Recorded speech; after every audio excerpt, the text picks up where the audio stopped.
se borimo da se stvari u državi promene i da spasavamo našu zemlju, pa onda nije baš normalno da budemo podeljeni. Jer vlast sve vreme igra na podele. Podele su nešto što oni koriste za sopstveni opstanak i sopstveno preživljavanje. I zato nam je potrebna velika odgovornost. Potrebni su kompromisi, potrebna je svest. I potrebno je to da se shvati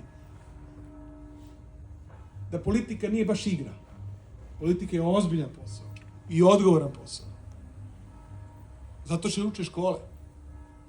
Zato je potrebno iskustvo. Mi imamo velikog protivnika političkog koji danas vodi državu Srbiju. Kome jedino što ne manjka, to je političko iskustvo.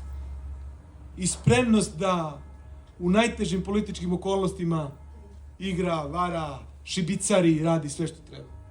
Dakle, ne smijemo se opustiti ni jednog jedinog trenutka, moramo razgovarati hladne glave. Nema euforije, nema prevelike emocije, razum i razgovor. Mora se razgovarati i mora se doći do zajedničkog fronta. Ja to govorim svuda. Nije ovde suština da li će neko biti na nekoj listi ili neće. Suština je da napravimo formulu koja sigurno pobeđuje i ruši režim.